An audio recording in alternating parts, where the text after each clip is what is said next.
ಈಗ ಪ್ರಥಮ ಲೆಕ್ಚರು ಇರುವಂಥದ್ದು ಶ್ರೀ ಸುರೇಂದ್ರನಾಥ್ ಬೊಪ್ಪರಾಜು ಅವರಿಂದ. ನಾವು ಬೆಳಿಗ್ಗೆ ಹೇಳಿದ ಹಾಗೆ this entire seminar has been about historians and about people who have made a difference. ಇವರು ಕೂಡ ಹಾಗೆ. Shri Bopparaju in 1992 he did an M.Tech in what we are talking about today, AI and robotics. He did an M.Tech from Central University of Hyderabad in 1992 itself. Today he is director at Mahajan Engineering India Private Limited, Ananya Solar Private Limited, First Pro Technologies Private Limited, and Ananya Nutritionals and Healthcare Private Limited. He is also technical director at Quadrant Future Tech Limited. He is the author of Templexity, as Professor Tantri just said, which is a comprehensive analysis and interpretation of Indian temple art. He has explored the extraordinary medieval temples in India and Southeast Asia personally, and has given his life's work in this book, and he has explored the intricate details of these sacred spaces where the cultural richness of Hinduism, Buddhism and Jainism intersect to create architectural masterpieces. Shri Surendranath Bopparaju. Good afternoon, everyone. Namaskara. Thank you, Dr. Gururaja Bhat Memorial Trust, Dr. K.K. Mohammed, to Vikram Sampath, and all Professor Tantri, and all other family members who thought it was a wise decision to call me here and present a case of medieval temples. So let me start my journey here.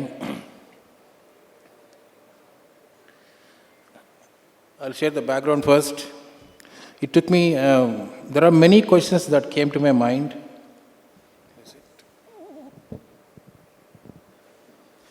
There are many questions that came to my mind, and the answer to all my questions is my book. And I will not share much about the book, but the learning that I had during my journey and what are the deeper insights that I was able to gather during that research is what I will try to share.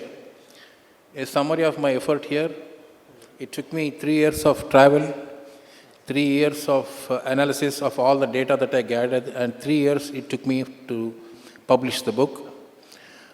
In all, over 3 years, I divided my entire travel into 46 circuits, eventually concluding in 158 temples across India, Indonesia and Cambodia.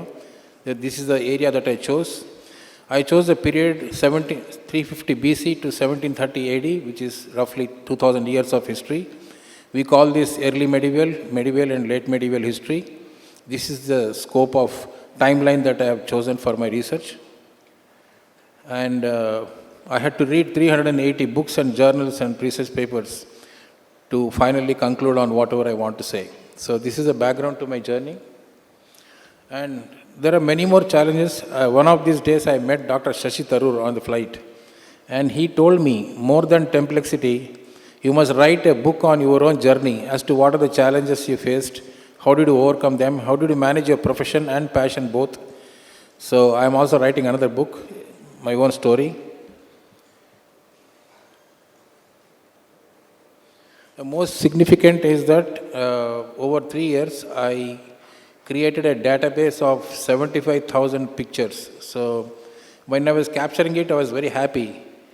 But after I captured them, I felt very heavy because I did not have a clue as to how I should organize this database, how should I classify them, how do I categorize them, and so on. So that was one big challenge I faced, but eventually I resolved it. So these are the basic questions that came into my mind, which I thought I should answer. Why temple? First of all, what is the role of a temple in the society? What is that temples contributed to beyond maintaining faith? Is it just faith? Is it a question of religion? Is it a question of God alone or something else? This is a big question. So what makes these temples? When I say these, I mean India, Indonesia and Cambodia mainly. Thailand also has a couple of temples. Sri Lanka also has a couple of temples, but I did not consider them because they are too small in number. How did temples influence the societies that built them is another. ಸ್ವಲ್ಪ adjust ಮಾಡೋಕ್ಕಾಗುತ್ತೆ ಈ ಥರ ತಂದೈತೆ ಇದು ಹೇಳುತ್ತಾ okay.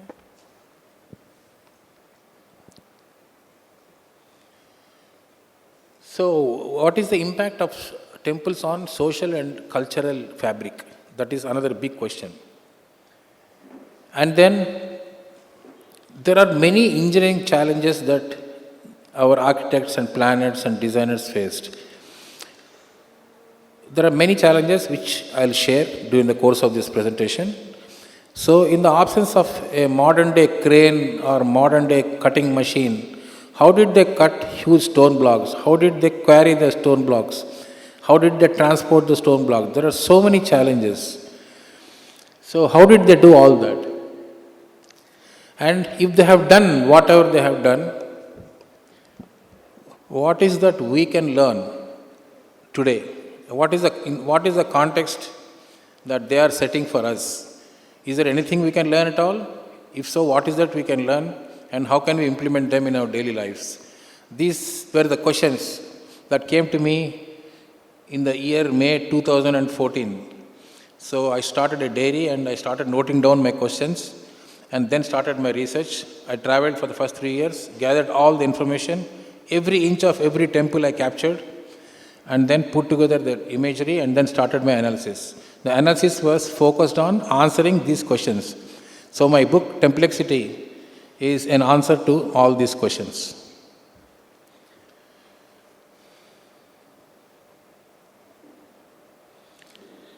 So, the first question, what is a temple beyond faith? So, that is the answer here. They were economic epicenters. Most of the wealth that the kings would get after winning a war, they would all be stored in the temples. They are economic epicenters. And temples were also would work as a bank, because anybody who wants a loan, they can go to the temple and ask for a loan. So temples are also banks. They would drive the entire economies, because invariably every citizen of that village or town or city would be somehow connected to a temple. Either he may be selling flowers, or he may be selling incense sticks, he may be selling some temple ware, whatever. Every citizen is in some way concerned with temple.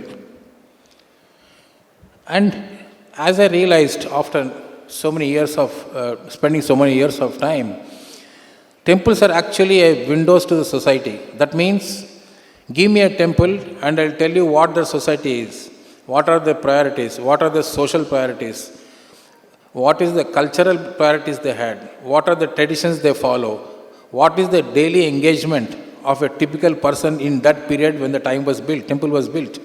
I can practically decode all facets of the society using temple as an evidence. I will show you some examples.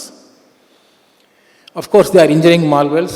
No debate is required for this, because if Angkor Wat is using 350,000 tons of stone, or the Kalasha in Brihadeshwara is 80 tons, carrying it to 189 feet.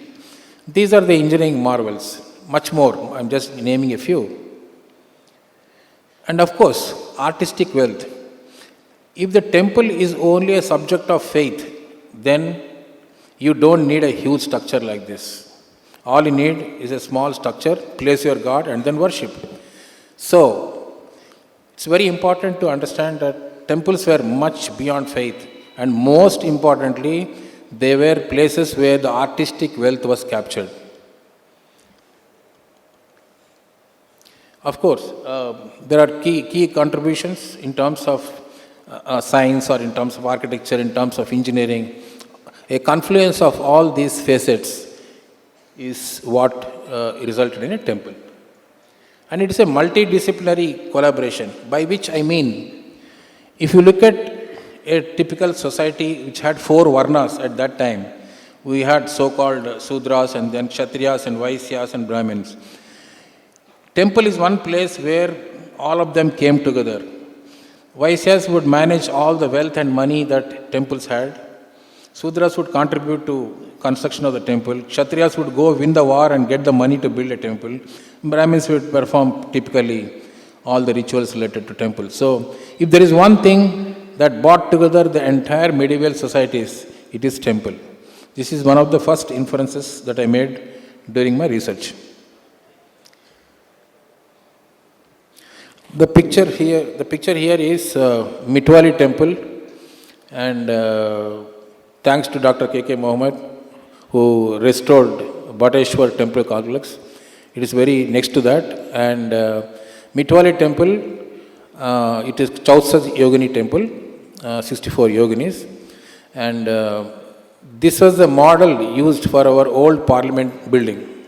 This temple was the basis for the parliament building design.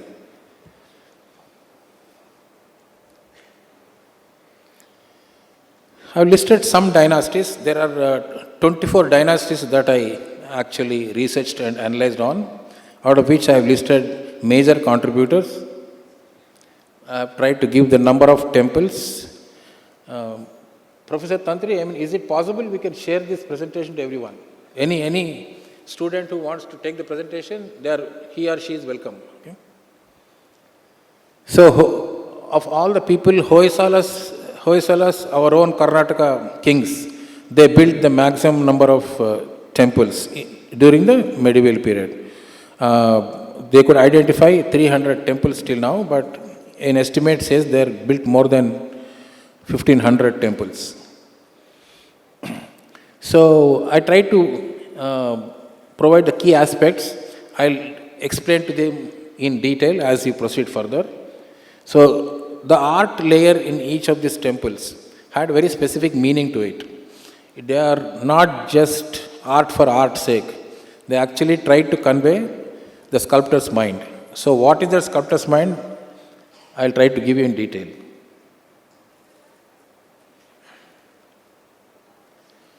So this is the period, geographic span I told you, number of temples I told you, convergence I told you. Yeah, and then entire temples, 158 temples, I can divide them into 7 stone types. They are sandstone, soapstone, marble, limestone, basalt, and terracotta. So there is no other stone variety used in temples, only these. 3-phase, of course.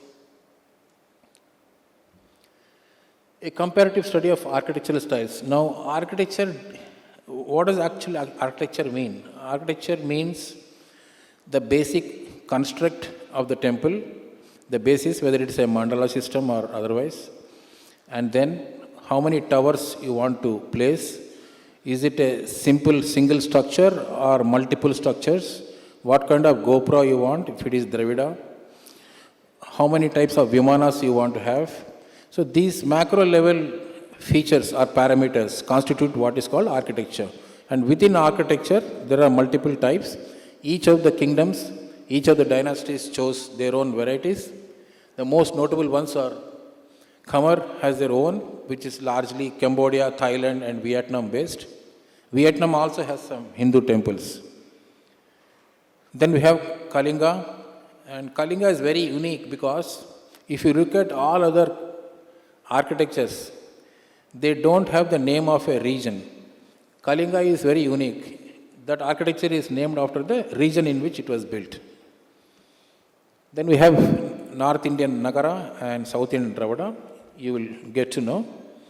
And these are all different architectural features. Example, it's called niche. Niche is a small temple within a temple. And one big round of applause for Dr. K.K. Mohammed. He is the one who restored the smallest temple in Bhateshwar. That is how the first temples look like. And they were also, temples also were places where their entire knowledge of science and application of science was put to use. So as an example, I'll give you this step well, it is called. This step well not only stores water in the rainy season and it is retained up to the next summer season, but also there is something called fractal geometry. The pattern with which it is built represents what is called fractal geometry in mathematics.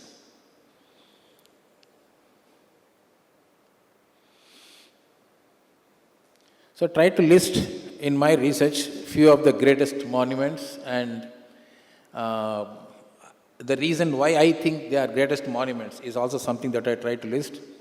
Angkor Wat,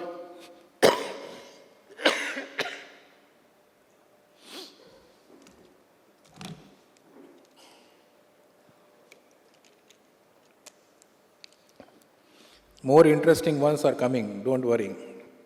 Don't get frustrated, you'll have beautiful details now. Angkor Wat is the largest structure. Konark, if only it had existed, it would have been the tallest structure across India and Southeast Asia. The original height of Konark Tower was 220 feet.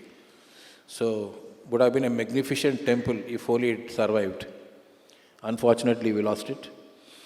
Borobudur is biggest because it used 1.7 million stone blocks to build the temple. To build 1.7 million stone blocks, they had to break 3 mountains. Imagine breaking 3 mountains and building one temple is a huge task.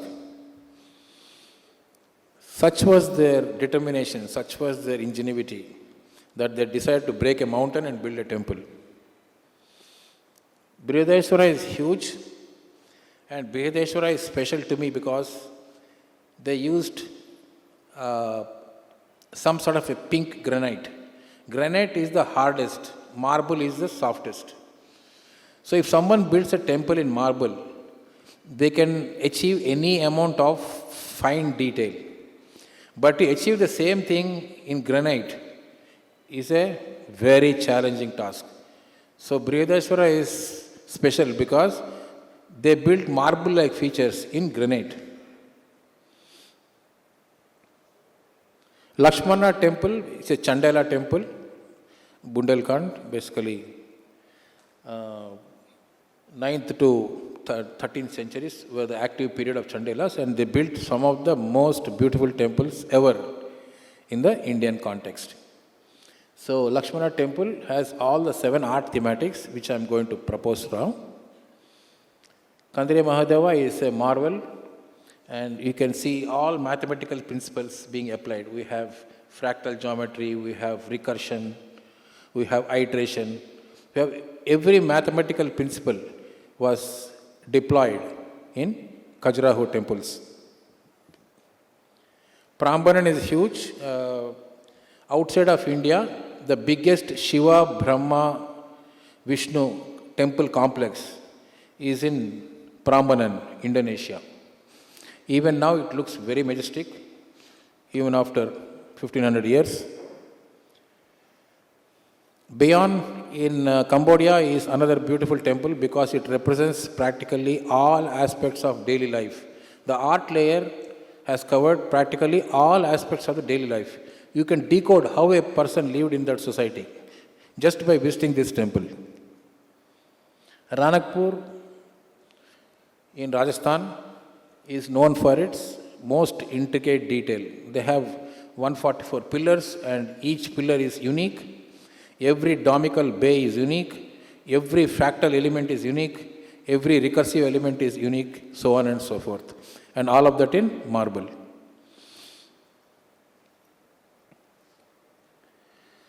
And generally there are 3 types of reliefs. Relief means the amount of, the depth of the sculpting you do is called relief. If it is very minimal sculpture, then it's called stencil relief. That is from Bayon. Bas relief is medium, that is little more than stencil. But if you really make a deep cut, like the one from Baruhat Stupa, it is called high relief. So basically there are 3 types of reliefs.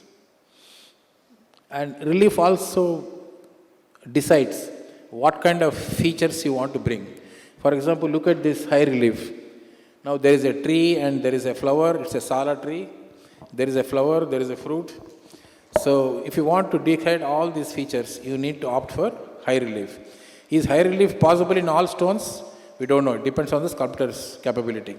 Okay? So depending on the feature, they decide what kind of relief they want to build. There are 4 types of temples: cave in, cave out, structured, and inverted. Inverted means you go down the ground to reach the deity. Cave in means there is a rock and then you start cutting and then going inside, start cutting, again go inside, cut again, go inside. So keep going. So you're going in. That's why it's called cave in. If you do the sculpture, if you do the carving from top to bottom, it is called cave out. So Ellora temple, Kailasa, is an example of a cave out temple. It's very unique and very difficult to do cave out, because one mistake you make, your entire structure is gone. So it's very complex, I would say. So this is with respect to types of temples. Then comes iconographic attributes.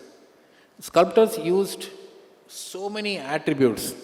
I think there are roughly 60 iconographic attributes that have been used by sculptors to present various facets of the person who is holding them. Suppose it is Shiva, then Shiva has a very specific set of iconographic grammar. Similarly, Vishnu has a different set of iconographic grammar. So depending on what mood or what emotion or what attributes of the particular icon they want to represent, they use appropriate iconographic attributes. For example, if you look at the god means I am ready to kill. That means the god is now ready to kill the demon. If you want to show that feature, they'll use a god. So on and so forth.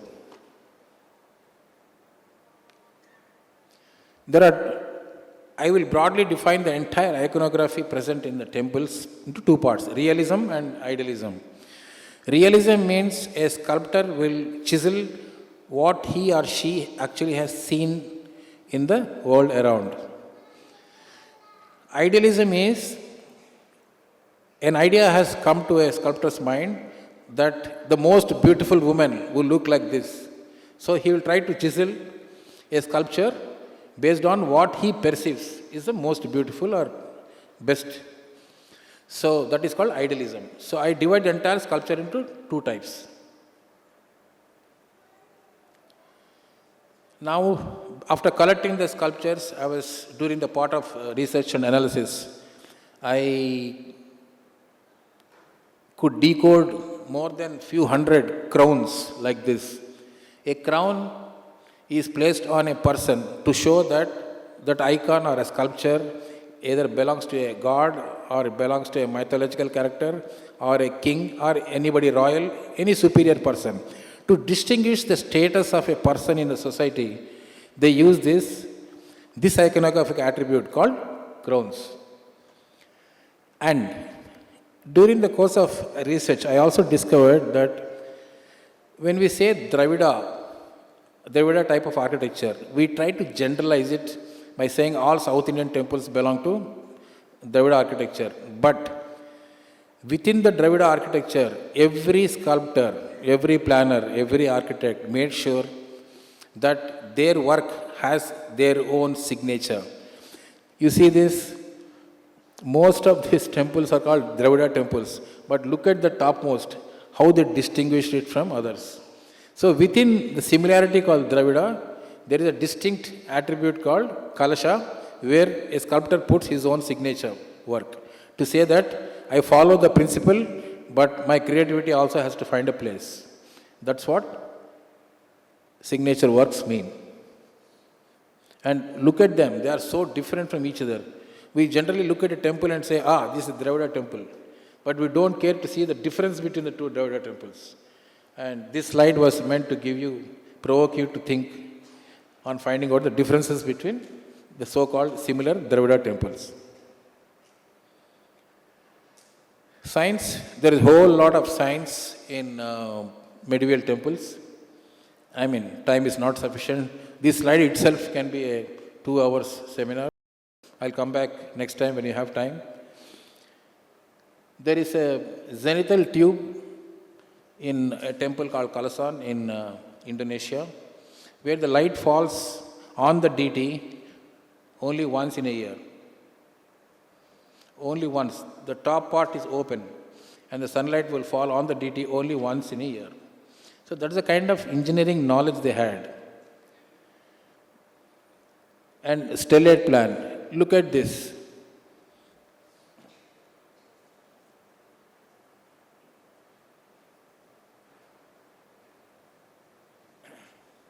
Look at this. They start with a small place, fractal element, and every piece of line within that fractal element is replaced by the image. Then you get that image. Again, you replace every line, every piece of line by that original image, you get that a stellate plan. That stellate plan has 64 points. So 64 stellate plan it is called. If you look at Somnathpura temple or Halebid temple or Belur temple,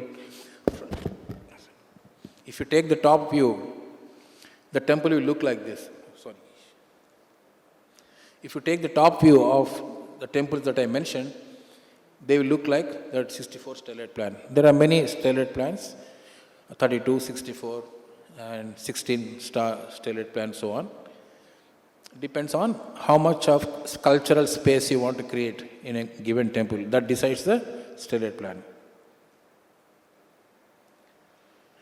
Engineering challenges. I told myself that I am a great engineer, so I went to Kailasanatha temple, and then there was a Shivalinga shaped in the form of a hexagon. And before going there, I was very sure that all the sides will be different. They cannot be precision. But I was shocked because I took vernier calipers with me and measured the sides. The error is only 0.01 mm. So in the absence of modern day machines and tools, how did they achieve such kind of precision is something that really troubles me, because I'm not able to find an answer for that. We all think we know prototyping. Prototyping was known to Belur sculptors in 12th, 13th century itself. Because when they wanted to build a beautiful temple, they said, why waste money building the temple? Let us build a small prototype first. And then if they are sure and they are happy, then go and build the actual temple. So they also had prototyping.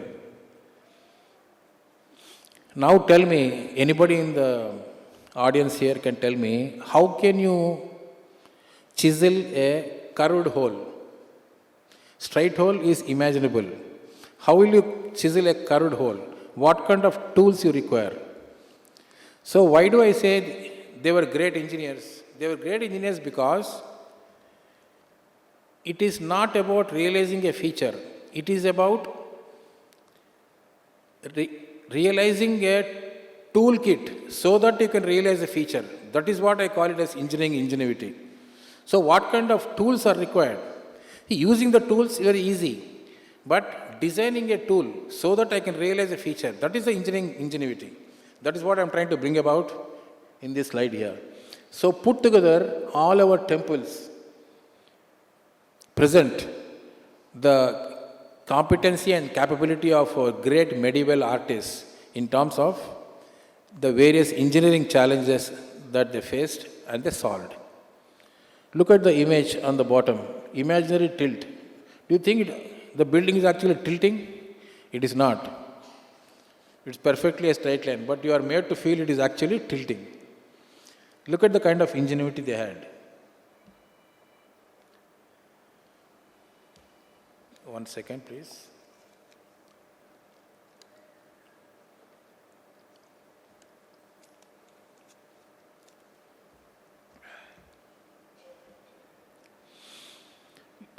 The engineering ingenuity continues here.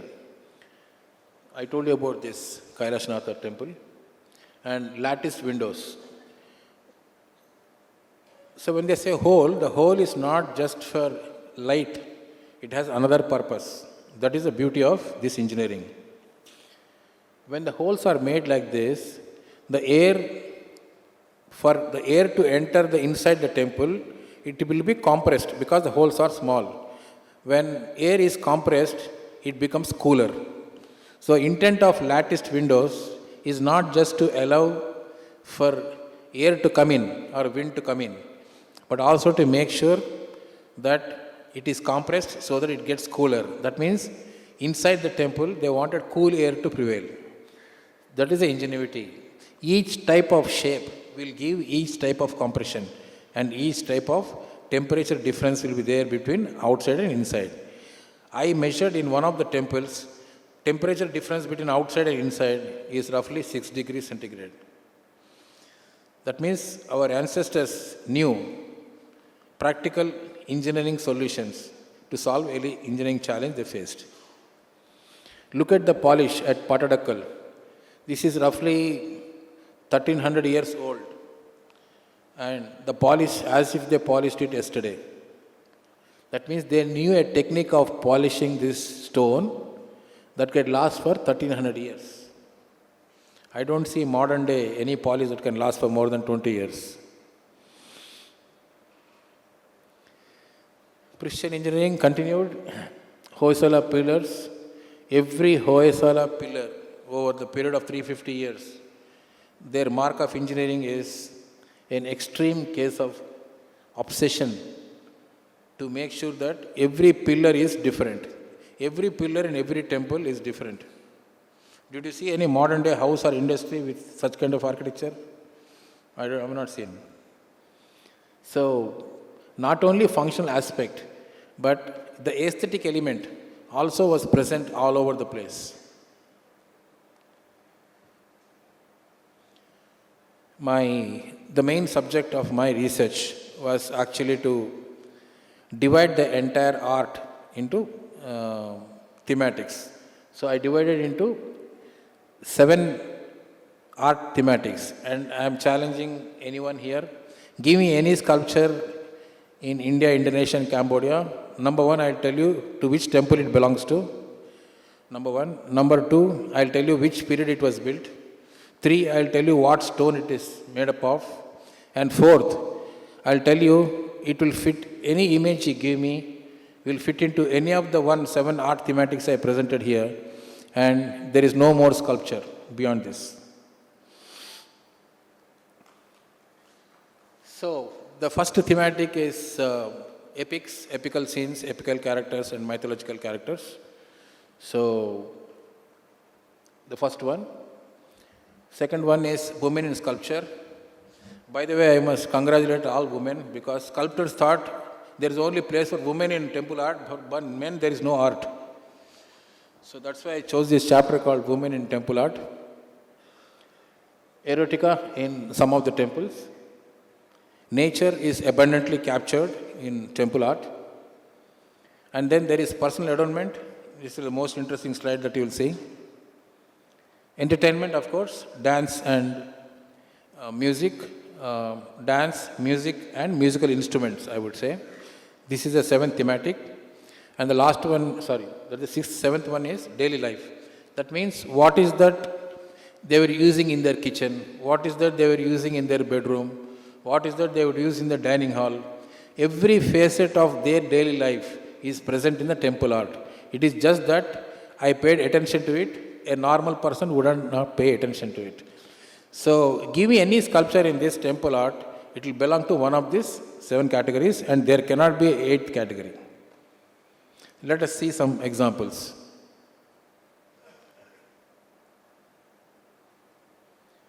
These are some of the epics. There is Ramayana, there is Mahabharata, there is Bhagavatam, there is Avadanas, Jataka tales. The most comprehensive epical stories present in temple art is Jatakas. There are more than 700 Jatakas according to Buddhist literature, but I could gather something like 65 Jatakas present in the temple art. So every piece of stone here is a story, as to story represents. The first one on the left side you see called Tale of Sujata. Buddha was not consuming any food. So if you see on the left side, a small lady beside the tree, she is carrying some porridge to Buddha. So this capture, and this is Mara, Temptation of Mara is another epic that is part of the Hindu literature, Buddhist literature. So likewise, every stone carving demonstrates one story from epics and mythology. The most important or the most fascinating thing that I could decode was personal adornment. By personal adornment, I mean dresses, ornaments, coiffure, vanities, and utilities. Look at the woman. This lady is from Konark. She is wearing a flowing gown. I think what people wear for marriages, she is wearing that. And in 13th century. And I'm very sure she is a fashionista. Fashionista means somebody who represents fashion of that time.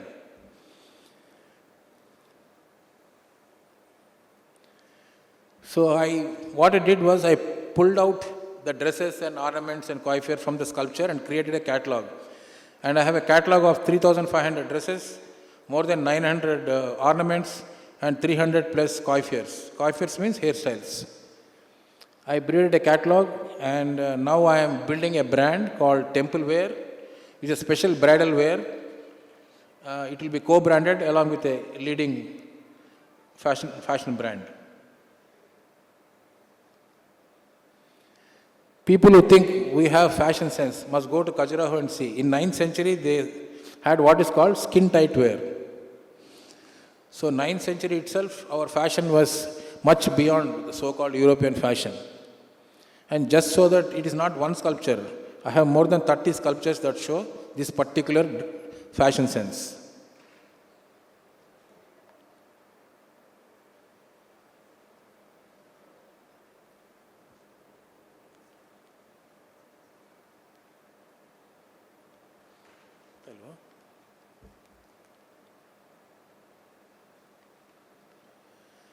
And daily life, how they constructed their buildings, their houses, transportation.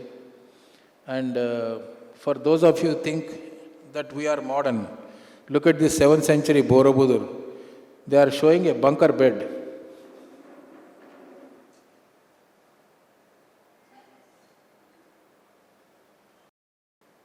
So in 7th century, they could think of a bunker bed. It's very clear that kids are there and they're wanting to go on top.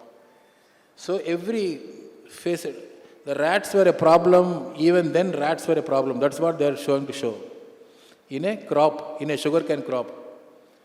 So many facets. I'm just showing only a sample here. Many facets of their daily life are abundantly captured in temple art. So based on which we can know how they lived their daily lives. I told you that for a sculptor, woman is special, so woman in temple art. There are 24 different moods called Mugdha, Nartaki, and Matrumurti, Karpura Manjari, and so on.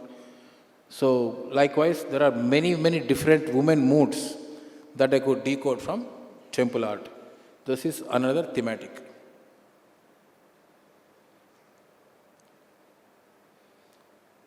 Women continued.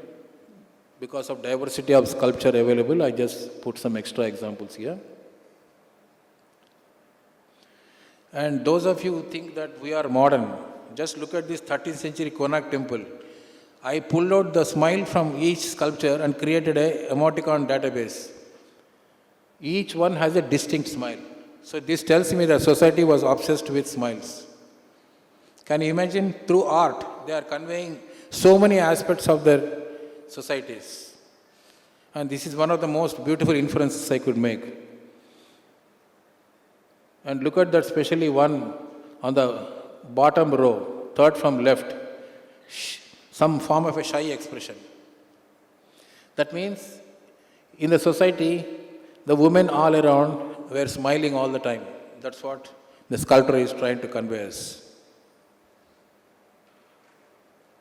And this is how they represented the queens.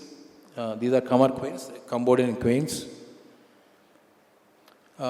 Apparently, the lady on the left is Suryavarman II's wife, the one who built Angkor Wat. And they are twin sisters. So twins are shown like this. Dance and music is an endless subject. there are more than 64 musical instruments that I could decode from the temple art.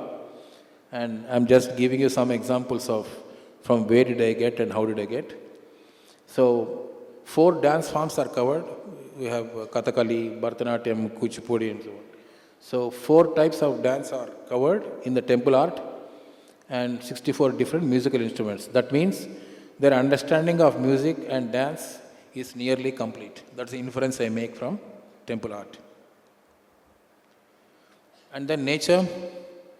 Of course, they covered many plants and trees and animals and so on and so forth, but the most exclusive temple, if you are really interested in decoding nature, Angkor Wat is the best choice because they have catalogued 1,795 types of trees shown in temple art.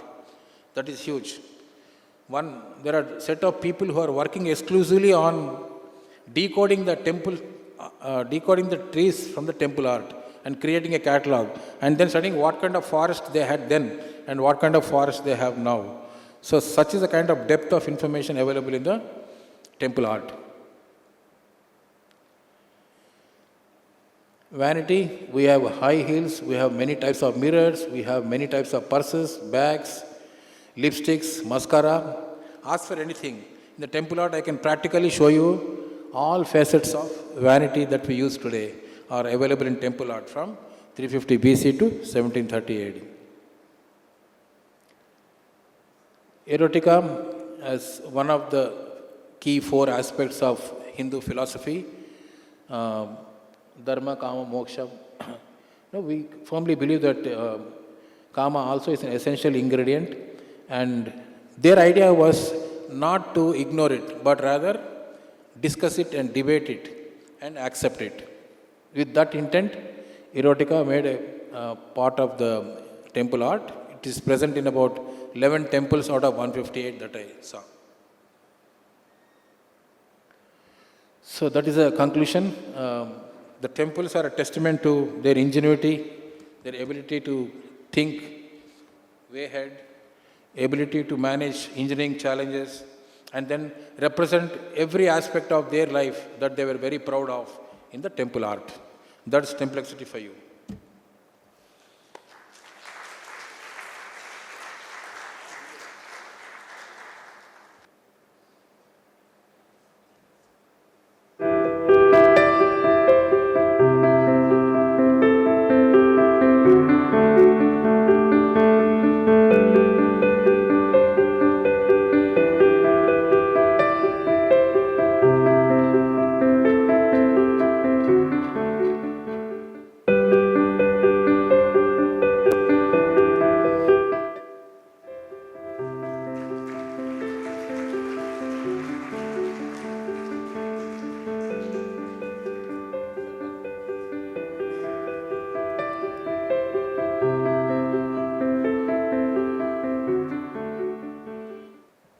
This book has been described as a very complex guide to life and an essential guide for everyone, and it's a wonderful book, as you can see.